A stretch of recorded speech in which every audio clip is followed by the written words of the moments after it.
খুলনা মংলা, খুলনা বেনাপোল, খুলনা ভুমরা ও খুলনা ঢাকা সহ দক্ষিণের জেলাগুলোতে যাতায়াতের সংযোগস্থল জিরো পয়েন্ট ও খুলনা শহরাংশের প্রায় সময় যানজট ও ভিড় লেগেই থাকতো। বিশেষ করে পদ্মা সেতু চালুর পর থেকে যান চলাচলের চাপ বৃদ্ধি পাওয়ায় এমন সমস্যা দেখা দেয়। এ সকল সমস্যার সমাধান নিয়ে খুলনা চুকনগর সাতক্ষীরা জাতীয় মহাসড়কের খুলনা শহরাংশের 4 লেনে উন্নীতকরণ প্রকল্প, খুলনা বিশ্ববিদ্যালয়ের মূল ফটকের সামনে অবস্থিত দৃষ্টিনন্দন ফুটওভার ব্রিজ নির্মাণ কাজ এবং জিরো পয়েন্ট ইন্টারসেকশন উদ্বোধন করা হয়। এর ফলে আগের তুলনায় আরো সহজতর হওয়ার পাশাপাশি এই এলাকার জনগণের ব্যবসা বাণিজ্য ও অর্থনৈতিক উন্নয়নের দ্বার নতুনভাবে উন্মোচন হয়েছে।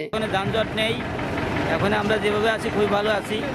এর থেকে আরো উন্নয়ন হচ্ছে, আরো উন্নয়ন হবে। ঢালাই যে আমাদের উপকার হয়েছে, আগে তো হাঁটুর মান পানি থাকতো, এখন আর হাঁটুর মান পানি হয় না। এখন বৃষ্টি হলেও বোঝা যায় না যে বৃষ্টি হয়েছে কি না হয়েছে। রাস্তাঘাটের এত ডেভেলপ ছিল না, এখন রাস্তাঘাট অনেক ডেভেলপ হয়েছে।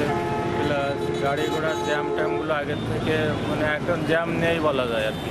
আগে তো খুব যানজট ছিল, রাস্তা ভাঙা ছিল, এখন কোনো যানজট নেই, এখন কোনো ঝামেলা নেই।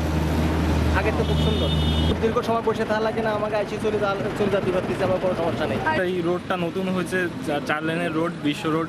তো এখানে অনেক ভারী যানবাহন চলাচল করে, যার কারণে ছাত্রছাত্রী আমাদের মাঝে একটা এই রোডটা ক্রস করার ক্ষেত্রে একটু আতঙ্ক থাকতে হয়তো।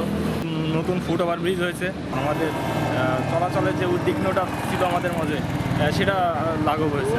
স্টুডেন্টের এই যে দুইটা রাস্তার মাঝখান থেকে আসা যাওয়া করতে অনেক সমস্যা হয়, আর যখন এক্সামগুলো হয় তখন আসলে বেশি সমস্যা হয়। তো এখান থেকে করে দিলে আমাদের জন্য অনেক সুবিধা হয়।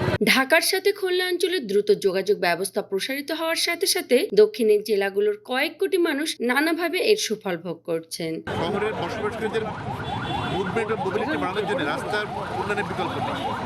এই জন্য আগে এখানে ছিল একটা সরু রাস্তা, এটা যখন প্রশস্ত হলো তখন এই শহরের মোবিলিটি অনেক বাড়বে, মানুষ খুব অল্প সময়ের মধ্যে এক স্থান থেকে আরেক স্থানে যেতে পারবে। খুলনায় বদলে যাওয়া এই 3 প্রকল্পকে ঘিরে মানুষের প্রত্যাশা পূরণ হয়েছে এবং উন্নয়নের অগ্রযাত্রাকে আরও এক ধাপ এগিয়ে যেতে সহায়ক হয়েছে বলে মনে করেন বিভাগীয় কমিশনার। দেশে অগ্রযাত্রার ক্ষেত্রে পরিবহন যোগাযোগ এটি সবচেয়ে গুরুত্বপূর্ণ এবং সবচেয়ে ফার্স্ট প্রায়োরিটি যেটি আমরা সেই কাজেরই অংশ হিসাবে কিন্তু আজকে উদ্বোধন হতে যাচ্ছে।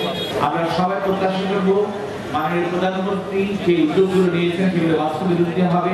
এটি হল ভিত্তি, যার উপর ভিত্তি করে আমাদের দেশ 2041 সালের মধ্যে স্মার্ট বাংলাদেশ বিনির্মাণের লক্ষ্যে এই সরকারের আমলে যোগাযোগ ব্যবস্থার উন্নয়নে বদলে গেছে বাংলাদেশ, যার ধারাবাহিকতায় দক্ষিণ পশ্চিমাঞ্চলের সকল ক্ষেত্রে উন্নয়ন সাধিত হয়েছে। আজকে আমাদের ওপেন হচ্ছে আমাদের সন্ধ্যাবাজার থেকে একদম 0 পয়েন্ট পর্যন্ত 4 কিলোমিটার। আমরা দীর্ঘদিন ধরে চেষ্টা করে যাচ্ছি এবং আমাদের সময় মতো মনে করি অবশ্যই আমাদের এই রাস্তার কাজ কমপ্লিট হয়েছে। আমাদের কাজ দেখেও গিয়েছেন এবং এই জুনের পরে, যেহেতু জুন মাসে আমাদের মেনটেন্যান্সের টাকা কিছু দিত, কিন্তু জুনের পরে আমাদের বড় টাকা হবে এবং আমরা 20টা ডায়ালিসিস মেশিন আমাদের অধীন করতে হবে। দ্রুত সময়ের মধ্যে খুলনা শহরের সাথে সারা দেশের যোগাযোগ ব্যবস্থায় একদিকে যানজট ও জনভোগান্তি কমেছে, অন্যদিকে শিক্ষা, কৃষি, স্বাস্থ্য, আর্থসামাজিক উন্নয়নের গতি আরও ত্বরান্বিত হয়েছে। Desk report, voice of tiger.